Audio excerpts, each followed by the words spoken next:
Hey, what's up guys, this is Anthony from Anthony's Customs, and for this review we are looking at the S.H.Figuarts Resurrection F Goku that was an early release at New York Comic Con.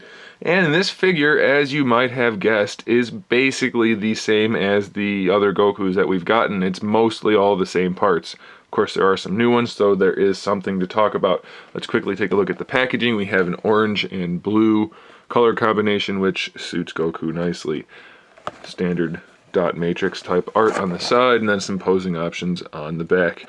As you can see here on the back, they still have that really shiny metallic hair on him, which we've seen at every convention prior to this one. But the figure itself, they've made an adjustment. It's still slightly metallic, but nowhere near as shiny as it looked before. It does have a slight metallic tinge to it, and it has black shading now.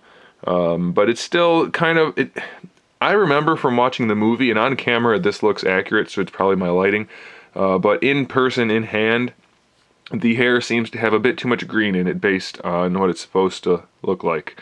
So I could be off about that, but I'm pretty sure they had his hair almost completely blue with no yellow in it at all in the movie, but either way, it's still fairly... It's definitely recognizable, so that's okay. He stands roughly about 17.5 centimeters to the top of his hair, which makes him about almost 7 inches to the top of his hair. So I think in another video not that long ago, it was the VAH Zoro. I said Goku was a little bit shorter than he actually is, but definitely an okay figure for the S.H.Figuarts line. You can see we've got the Whis signature on his chest there, which is nicely done, and we do have a new chest. So we have the new look for him there. We have the new bottom half of the shirt, which is connected to the belt, and this belt is all fixed. There's no articulation there, unfortunately. It should be on a ball peg. That's a big bummer.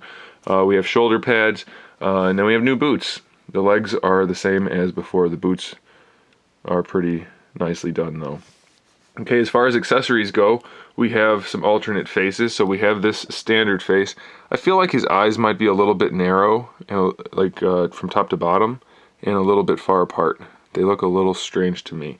We also have the yelling face, which looks a little bit better, and the kind of smirky face, which they still seem a little bit too far apart, but they look pretty good. And then we also have a standard Goku head with the normal face, so you can interchange that if you want to not have him be a Super Saiyan God Super Saiyan, which is such a weird name that they gave it. Anyway, it looks okay, and something else to note is that the skin tone is much lighter, which is appropriate, so that looks pretty good. No paint bleeding or anything in here for the chest, so that's a good thing.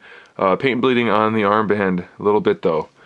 And then we have very little shading on the outfit anywhere, except for around the knees. We have like kind of really heavy airbrush strokes on there. You can see right here how thick it is. Hopefully you can see. I know my lighting and my camera are not doing well with this orange. I'm working on that, guys. I'm getting a new camera and new lighting and stuff, so stay tuned for that. But the shading is not great here. It's not a good situation.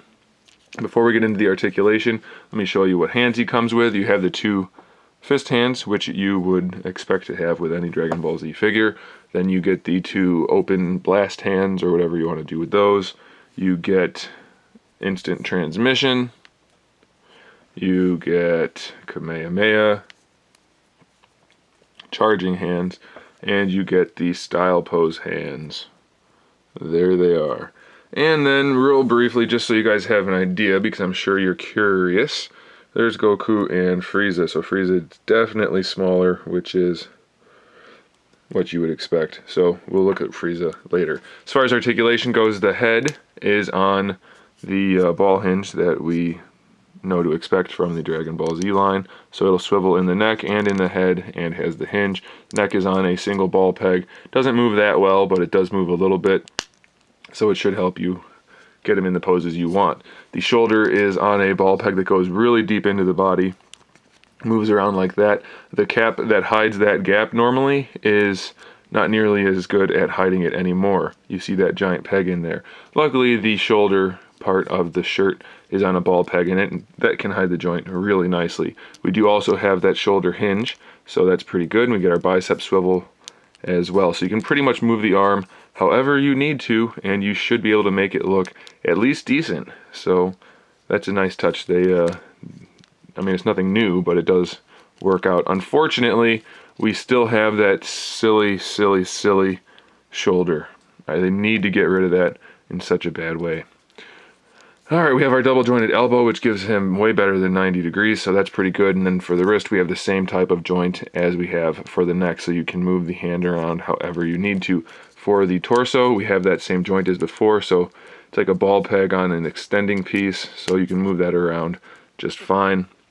This will hide the joint pretty nicely, so much better than the just the standard belt that tries to hide the joint on the SDCC release. Didn't work that well.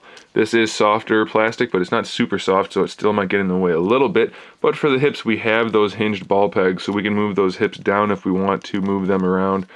But like I said, it's gonna get in the way a little bit, so be careful about that. You should be able to get them into some decent poses though, without too much effort. You can see the ball peg down there with the socket that lets the leg move around it, and then you can see that the thigh will rotate around that socket as well. It does seem like they've changed the hinged ball peg a little bit. The stick part, the shaft of the ball peg seems a little bit longer, but that might just be me. Knees are the same as before, still really ugly and not great. Then for the ankles, we have a double ball peg, which is still not a good design. I don't know why they don't want to give us good range of motion. We just have the tiniest bit of an ankle rocker, very little forward and back, and then minimal toe. So it's not the best figure in the world. Gotta be honest. The Gokus, generally speaking, are not particularly impressive figures. It's fine. There's nothing actually wrong with it. It's just fine. That's about it. So if you're a fan of that film or of this look, then pick it up. You won't be disappointed. Just don't expect it to be awesome. So there it is, guys. Thanks for watching. Make sure you subscribe to the channel so you can see my upcoming figure reviews, custom figures, and other good stuff. And in the meantime, keep collecting.